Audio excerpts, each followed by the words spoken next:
And it is Live at 9 with James Phillips here on a Friday morning in Jasper, Alabama. And it's great to be alive and great to have a guest this morning in Dustin Beaty, who's a candidate for House District 13. Dustin, thanks for joining us this morning. Oh, James, thank you for having me. So you talk right into that mic, Larry. Let me get it kicked up. There you go. How's that sound? All right. Well, Dustin, running for House District 13, why in the world would you want to throw your name in that hat? Well, that's a good question, isn't it? Yeah. Well, I think if you look over kind of the last 15 years of what Shannon and I have been able to do here in Walker County and the things we've been involved in, it was an opportunity after when the seat came open to hopefully take some of this passion and energy that we've been putting here locally down to Montgomery and try to finish some of these things that our predecessors have laid out before us. Walker County has been very blessed over the last couple of quadrenniums, if you will, or election cycles, with who we've had representing us as a senator and now Secretary Reed, Senator now Matt Woods, former Representative Matt Woods, and then prior to him, Representative Connie Rowe. And that's nothing against the people that came before them. That's just who's been there in the last 8 to 12 years. And I think we've been very blessed over that timeline to see some things and see some foundational things being laid. We're on the cusp of a lot of things happening potentially here in Walker County, things that we've got to get across the finish line. And whether that's an effort here, locally, or an effort that I can help in Montgomery, that's why I decided to put myself out there. So, but we've got things happening all over this county, James. We've seen, if you drive to Birmingham, you see the development going on out there in East Walker County. Dora's going through a significant annexation process. Even this last municipal election started raising the question of Dora Summerton coming together. A merger, Yeah. And of course, me and you both from that area, right. So that's probably a topic for another day because it could get some people fired up. Sure. But it seems like for the first time you've got a lot more people maybe supporting that. But you've got that development over there. There's some things happening inside, the shopping center over in Dora, with some revenue generating businesses coming. You come down the road a little bit, cross the river to Cordova, and what Mayor Pate and Renee Sides are putting together in Cordova with their redevelopment plan is absolutely amazing. They're tapping into their resources of recreation, and of course we know the whole town was decimated in 2012 with the tornado, and now we're in 2025, so 13 years later they're still recovering and trying to build that community back. Then you keep coming down the road to Jasper, heavily involved in kind of what's going on in the last 10 years in downtown Jasper with Jasper Main Street. And we've seen Jasper kind of grow up, as we say. Yeah. We went from a little less than 15% occupancy to over 90% occupancy in downtown Jasper in the last 10 years. I think it's over 95%. We've got people wanting to come downtown all the time. And that doesn't mean we not look at what's happening out here on the highway. I think the city's in a very good position to move forward. And then you keep going down the highway. And I say that because we'll come back to what I-22, I think, does here for Walker County. But, there's some things happening in Carbon Hill a little bit. They just got a grant for a new pool and some other things. Nauvoo, is sitting in there. And so Mayor Burkett and all them up there are just pumping Nauvoo. Love to see some things come up. We just opened they just opened the new Capstone Rural Health Center up there, which is fantastic for that community. And then, of course, you get up into the northern part of Walker County where Smith Lake is. And then, one municipality I forgot was, Sipsey. So the municipalities that are in my district are Sipsey, Nauvoo, Jasper, Dora, and Cordova. Right, yeah. Those are the ones who actually have,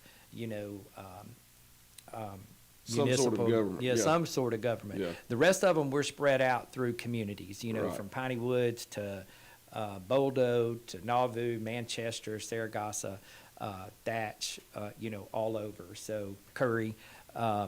So we're, but back to your question, all of those areas benefit from each other, and I think we're moving in a direction where the county as a whole can be united, and it's no longer except on Friday nights, right? Now, now we can agree to, hey, when Dora and me and you went to school, it was Walker, but when Dora and Jasper play, or Cordova and Dora play, or Curry and Jasper play when they used to back in the day, we can all agree to cheer against each other. But at the end of the day, we live here, we work here. Something we can talk about later. We've got a lot of people who don't work here, and that's one of the reasons I was looking to run, is to hopefully bring some industry and good paying jobs back here. And that's not just going to be me. That's going to be a team approach from this county all the way down to the people before us working together to try to bring all that together. So I know that's a long answer as to why I'm running, but there's a lot of things going on across this county. A lot of things I've already been involved here from a local level. These are things that I don't have to go educate myself about. These are things I don't have to go sit down and say, hey, what's going on here? What's going on there? These are things that, are passionate to me, because I'm passionate about Walker County and wanting Walker County to be the best it can be. Well, I think anybody who's paid attention has seen, your name didn't just pop up to run for an office. Your name's been out there for the work that you've done in the last 15 years, or really much longer than that. But one of the things that really, that I think you brought up that people should know about is that you were early on in the downtown process. You really have been a leader in that revitalization. And while sometimes it does get a stigma of, we're just concentrating on downtown, but the downtown, the Main Street, that sort of thing, that is such a heartbeat for any community. And to see the way that has changed in the last 10 to 15 years has just been incredible. And what were your, I know you had a business there, so of course it was something that you wanted to see thrive, but you didn't have to get as involved as you did. Like, what was the purpose behind jumping on that as early as you did? Well, if you go back 10 years ago, there were, I'm going to miss this number, there were 5 or 7 of us who went to petition Main Street, Alabama, for Jasper to become a designated city. And inside those parameters, what a lot of people don't understand is the focus is downtown. So the funding, all of that, is restricted to that area. Right. Now, if we fast forward 10 years, one of the things we've been able to do is a very successful Main Street city in Alabama. We've been able to expand those boundaries. It's taken this long. You don't get 50% occupied downtown and then go start worrying about something else. We're at a point now that I think we've gotten downtown to a point where we can maintain it. Our Main Street today can maintain it. And then, now you're starting to see those boundaries expand, outside of what is the typical downtown or Main Street footprint. But there were 7 of us that decided to kind of go do this. And at the time, we came back and it was kind of like, oh, okay, so what is this Main Street thing, right?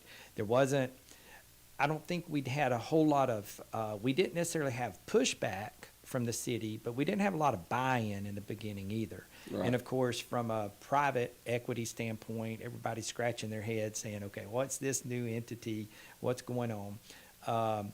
We did have a wonderful partner who they partner with forever, and you can't ever say anything enough good things about the Walker Area Foundation. Right. You know, and what they do for this community, what they do for this county. And again, that'd be a whole nother session for us, right, to talk about what they do. But you know, you remember when we were there was really only about 3 businesses downtown. Yeah. There was the pharmacy, there was Bernard's, and there was Young's Jewelers, and I'm sure there was 1 or 2 more, and I'm sorry if I forgot you. Right. But for the most part, it was law offices and the courthouse. Law offices and the courthouse. And that was it. And people that was the only remember, reason to go downtown. yeah, and the courthouse closed at 12, so Right. downtown shut down at 12 o'clock on Wednesdays. Yeah. And if your car was there at 5:30, you were the last one leaving downtown. Yeah, that's Nobody was downtown after 5:30. Yeah. And that's Monday through Friday. Yeah. So to see that come to fruition over And the nobody last, ever went downtown on the weekend. oh, it was a There was no ghost town reason to go. from 4 o'clock on Friday afternoon to 8 o'clock Monday morning. Yeah, It was a ghost town. Yeah. I remember at that time we were running, and when we would run downtown on the weekend, it was just there was nobody there. Right. So you look at kind of that footprint, and you take that and you apply it to kind of what's going on in Cordova, and what's going on in Dora, and Cordova's got the bones, if you will, to probably have a true downtown area. Right. Dora's a little different. You cross the highway into Summerton. Summerton's kind of got that. They have their little Main Street. Little type Main area. Street, but Dora's kind of shifted to just right there in the shopping center to some degree. You look at Carbon Hill; they've got bones. Mhm. And even if you go down to Parrish and Oakman to some degree, they're not in the district, but Right. I would love to be working closely with Tim Wadsworth to see how we can help revitalize those areas, because where I was going with this is what's good for Dora is good for Carbon Hill, and what's good for Carbon Hill is good for Jasper, and what's good for Jasper is good for Cordova, what's good for Cordova is good for Curry. Right. And we've got to continue to build upon that.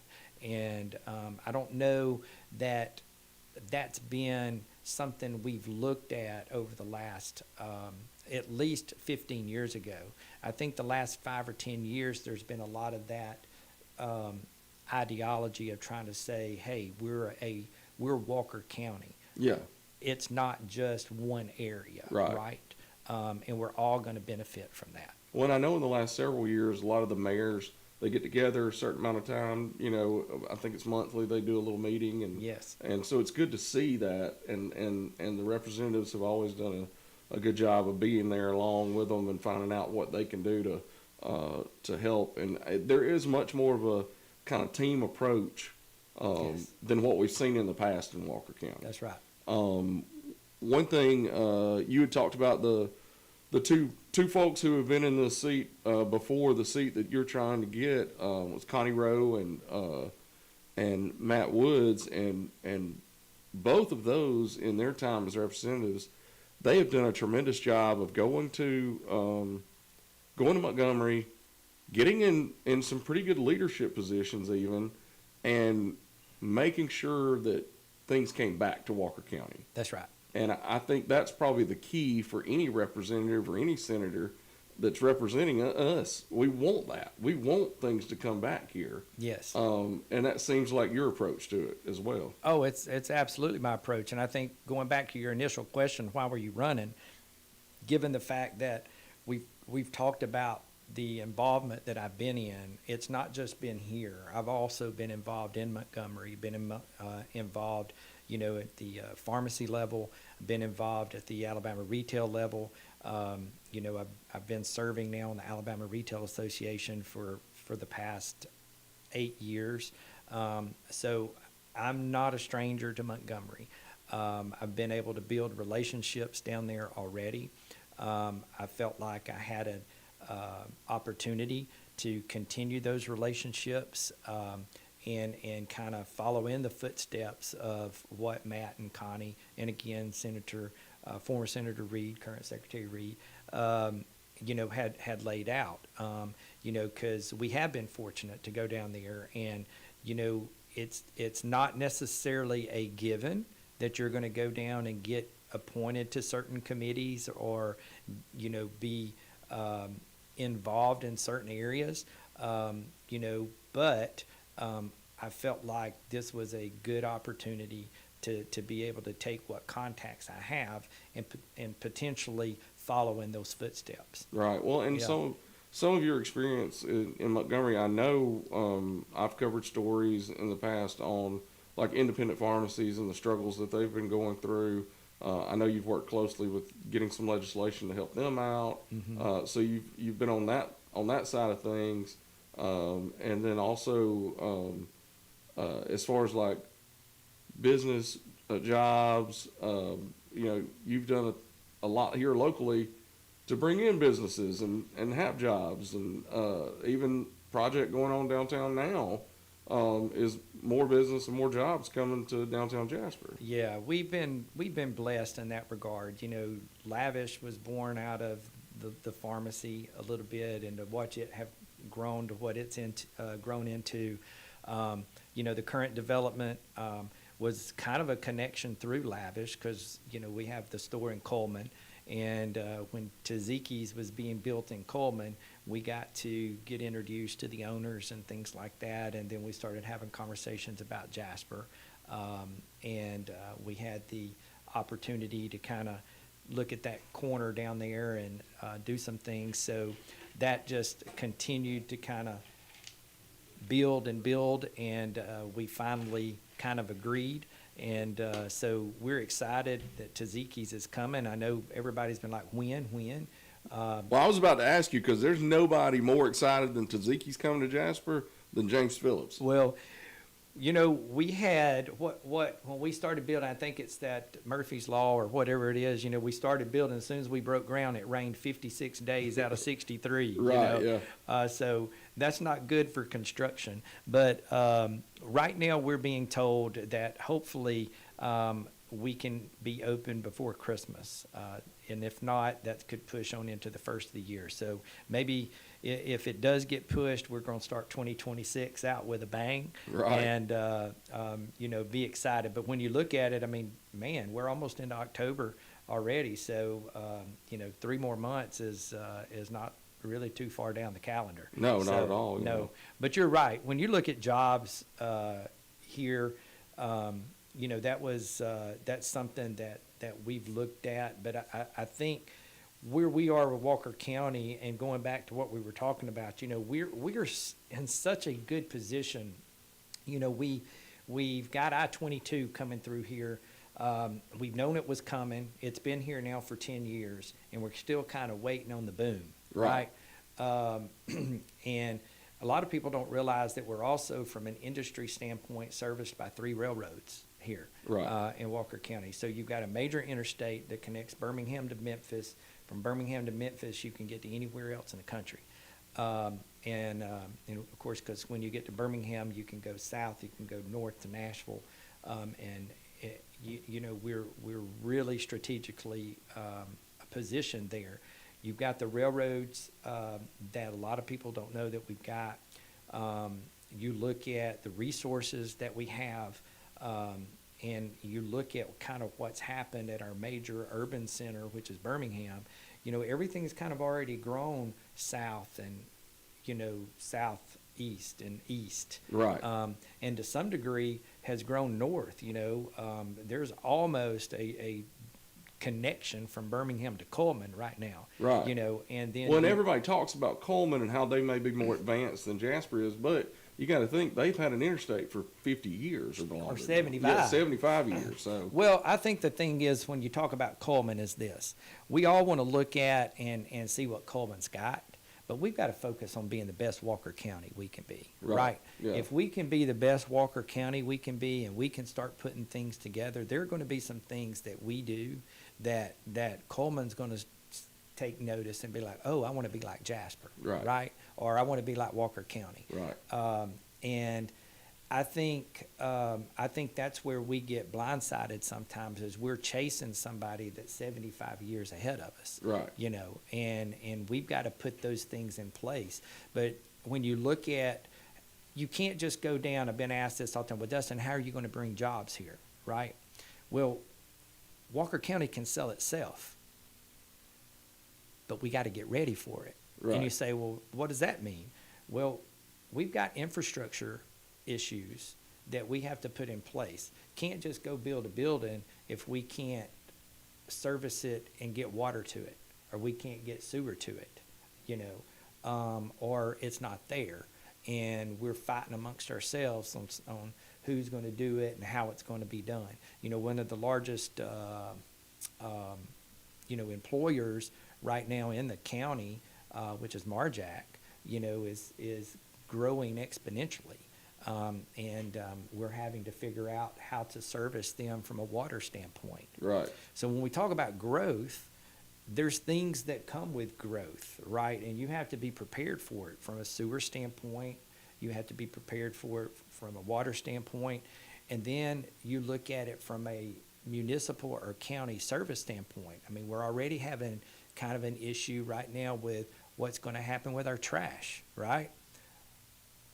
You get 1,500 more homes in any one of these municipalities we talk about. Now, what kind of stress does that put on your fire department? What kind of stress does that put on your police department? You know, we've already got funding issues there. And we're already losing good firefighters and good policemen to other areas because of funding. Right. You know, so, you know, one thing, while we're talking about first responders, let's talk about them a little bit. You know, these are the men and women that put their lives on the line for us every day.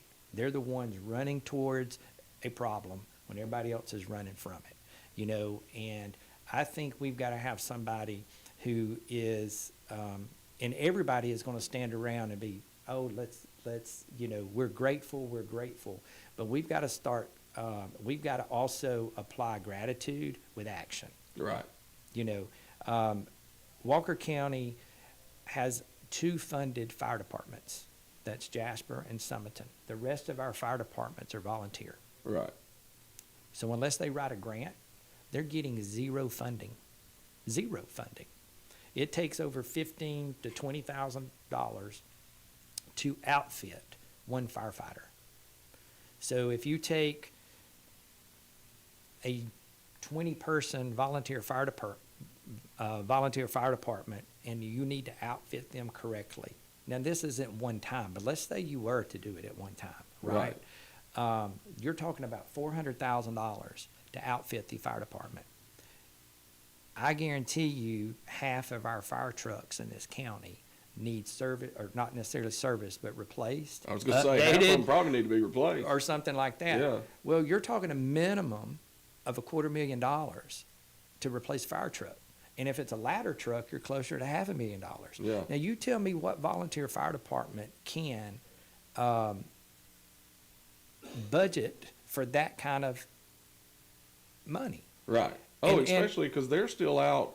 They're at stop signs, you know, taking up change, or And- you know, and doing every swamp time- johns, or like it's a constant battle for them just to be able to put gas in the trucks, you know. Well, yeah, and then we've got one that told me, you know, they've got the ones, you know, the little service vehicles that can go out to a wreck or something like that. Well, if that vehicle happens to go down, and now you're talking a $1,500 or $2,000 maintenance charge, you know, they have to carry an engine to the call. Right. Not just a little truck to the call. Right. So there's lots of little caveats there. Now, can we go down and find $20 million to fund fire departments? I don't know. If we could, that would be great. But I think there are solutions that we've got to look at. Same thing with roads. I mean, when we talk about infrastructure and jobs, and you talk about industry coming, they don't just come and look at, oh, this is a great place for us to build. Right. They're going to look at roads, because their trucks, how they get to work, is going to be impactful on the decision they make. Right. Yeah. On whether they're coming, right?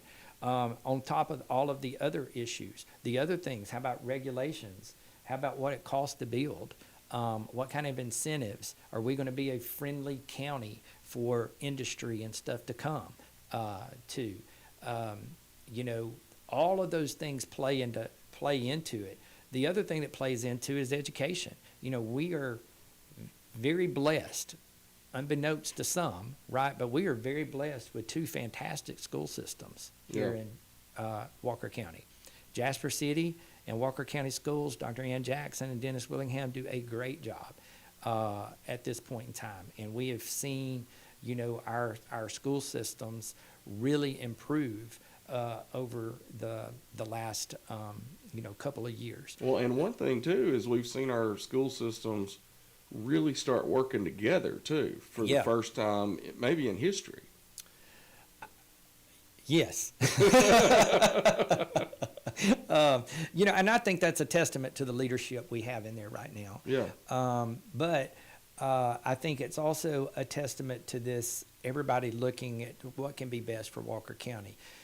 You also look at, you've got jobs and all this stuff that's coming, that potentially is coming, right? Or we think could come. We think Walker County can be very attractive. But there are things that's got to happen before we become attractive. But one of the things that is happening is there's a $70 million Heman Drummond Center of Innovation, Right. which is basically going to become the epicenter of workforce development in the state of Alabama. Well, Dustin, what does that mean? Well, we're fixing to be graduating kids from high school in collaboration with Bevel State. And I know when we said education a while ago, let me back up and say, we have the foremost premier community college Right. in the state of Alabama, right here in our backyard at Bevel State. So now you've got Walker County Schools, Jasper City Schools, and Bevel State all working together to get our kids that when they graduate from high school, not graduate, then go get a 2-year degree. We're talking about graduate with the equivalent of a 2-year college degree, that they're able to walk out certified, certification, state certified, whatever it is in the workforce, you know, fields, welding, plumbing, electrician, machining, all of that. They're going to be ready to go to work, you know, making $25, $30, $35 an hour. The question is where, you know, and that's going to start happening maybe as early as 2027. Right. So we're going to have these things. We have got to ramp up and get things here because we have got to stop seeing Walker County's best leave Walker County. We got to have families staying together, you know, where grandparents are close to their grandkids. And of course, us kids are in the middle of that. Yeah. You know, that's the whole goal. That is getting all of those things together. And like I said, we've got things happening over in Dora, and you know, and give a big shout out to, you know, the Drummond Company, because they're the ones that's kind of behind that, and they do so much for this community. But you know, you've got Dora, Cordova, what's going on here in Jasper, what's going on here, you know, potentially in Carbon Hill, and the things we've got there. Because we always worry about Coleman, but we forget right down the road there's another little town called Winfield that's just chomping at the bits to catch Jasper and pass us, they right? do. They want to. Yeah, yeah. So, I mean, so we've got so much that is just sitting out there, and there's lots of conversations happening, but nothing has been finalized. Right. And it's going to take one little hiccup, one little misstep, and we're not just the only place these places are looking. Right. You know, so if we hiccup or if we misstep, then this opportunity could pass us by, and we may never see it again in our lifetime. The opportunity. And I think everybody could agree that we're on the precipice of what could be amazing things.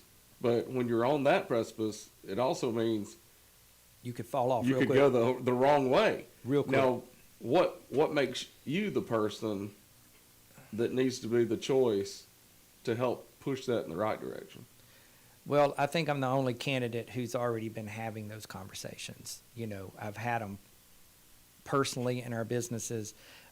We've had them with people sitting in, the board of directors with Main Street. I've had them sitting down there with Alabama Retail. I've gone through the legislative process. Not just say I've studied it or I've watched it on C-SPAN. I've actually lived it, breathed it, done it. We've had the conversations across, not just when you're involved with Main Street, you just don't focus on Jasper. You're going to other cities, other districts, meeting people, talking about what they're doing, talking to businesses, talking to industry who is looking on where to come.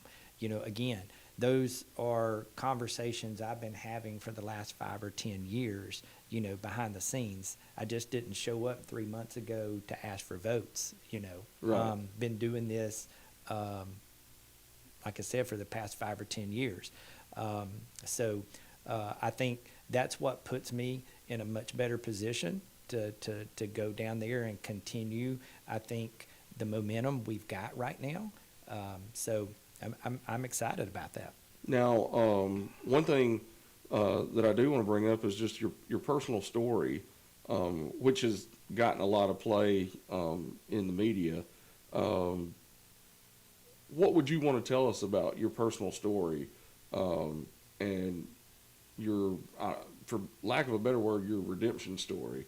Would you want to speak to that some today? I'll briefly speak to it. I mean, we put it out there and it's been, tossed around and beat around and all that kind of stuff. But, I've been involved in the recovery community ever since then.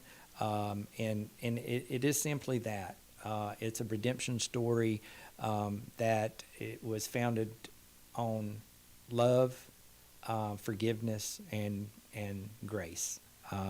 And it starts with, the one above.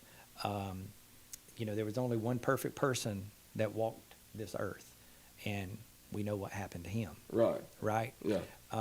So I know when you put yourself out there politically, you live in a glass house, and you're going to take a beating, and we've taken a beating, but I'm still here, and I'm still going to stand for what I believe in. I'm going to stand for the people of Walker County, and we're going to hopefully get the opportunity to go down there and do the best we can.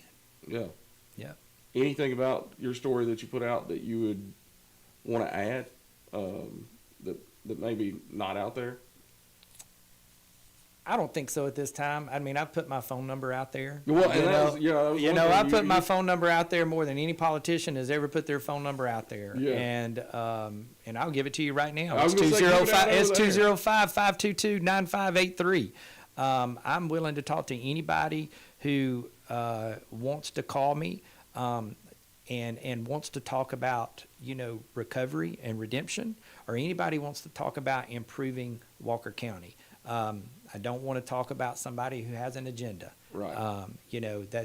That's not going to move Walker County forward. Right. What's going to move Walker County forward is us sitting here talking about the best and what can make Walker County better today than it was yesterday, and better tomorrow than it is today. Right. But before we go, I want to ask you this, James. I know we both. No, I'm the one that asked the question. Oh no, I got to ask you this, man, because we both gone through something last year and a half. How are you doing? I'm doing good. I am. I'm health wise. I'm making it, and it's a weird thing to almost be underground, and to still be walking around. Yep. But you have to kind of wrap your mind around there's a reason for being here, and some of that reason I think has to do with this radio show and the ability to be able to come on here and let people tell their stories, or to get the word out about different candidates who are running, or just that's what this show is about. It's about showing the things in Walker County that are positive. That's right. And being able to put people in a position where they can tell their stories, and other people be inspired by that. Oh, yeah. And so I try not to make it about me, but I'll throw out there every now and then, oh yeah, I died a few times. Yeah, you did. Yeah, you did. Well, we both, and you're recovering. I know it's tough to bring up, but, we lost two people that were very dear to us in the last year and a half. Oh, yeah. You're making it okay there. Yeah. I mean, and that's the thing. I know that you've been through losing your dad, and then I just lost my dad about 3 weeks ago now. And, I mean, it's a struggle because and you would know this as well as anybody, you had never lived a day without Mickey Beaty in your life. And I never lived a day without Ricky Phillips. And both those guys have made quite the impact on our community and people around us. That's right. So, you hardly go a day without somebody telling you what your dad meant to them, and that means a lot too. That's right. That's right. Yeah. And then I still have my brother he's the bad one of the family, is what I say. Well, I got one of those and too. You do too. Yeah, that's right. So, well, one thing I'd like to say before I get off that I may not have the opportunity to, because we're only, a week away or so from the election, is, this journey, as brutal as it's been, has been a blessing. The people I've been able to meet, some of the opportunities I've been able to be involved in, some of the men's groups that I may not have been invited to had I not been running for office, to some degree. We got to see, I guess, out of this whole season, we got to see my youngest son kind of give his life to the Lord. So, I'll run for office every day and take the beating I have taken to see that happen. I've been able to be involved with a group on Thursdays that's a group of men that I would give my life for. They've just been a strength. But then you look at some of the other things in the platform, as you mentioned to my story, is we have so many great nonprofits here in Walker County that do so many things. And I'm not even going to mention one of them because you'll miss, if you mention 10, you're going to miss 30. Right. But we have so many great nonprofits that do so many things. I know we've got issues that we've got to look at here locally as it relates to mental health, as it relates to homelessness. We have got to figure out how to not just take a Band-Aid approach. And again, we were talking about this before the session, and look at each one of those individually as human beings. Right. Because even though they may be categorized as a mental health issue or homelessness or someone struggling with this, they're a human being first. Right. And their issues don't just fit in an all-in-one solution. Yeah. Well, and I think we are living in a climate now where, and I don't think it's as bad as what gets projected in the media and social media, but we live in a climate where if you disagree with someone, you can say, well, I want to eliminate that person, or you treat them like less than a person. Yeah. And I think we can't let ourselves get to that. No matter. And we've known each other for a long time. Our families go way back in East Walker County, and you and I personally known each other for a long time. And we've never agreed on everything. There's been a lot of stuff we haven't agreed on over the years, especially in the political realm. Right. But we have always respected and cared and loved for each other. And I think that can go a long way in showing people that our differences can bring you together. It does not have to be something that divides you. And we've got to get to a place where we have compassion for people and kindness for people first, and then we can work out all the other issues. Yeah, I think we've tried to redefine what the First Amendment's all about. Right. I mean, the First Amendment is exactly what you just explained. The First Amendment's not about character assassination. Right. It's not about just standing behind a keyboard and typing. Right. It's about truly having a healthy debate. And at the end of the day, trying to figure out, can we come to an agreement that works for everybody, not just one side or the other. Yeah, I agree totally with you, James. It's one of those things that we've got to, bring back kindness. We got to bring back people treating people like they would want to be treated. Right. That's just that's been one of the hardest things through this campaign is hearing people say things who I have never had a conversation with in my life. Right.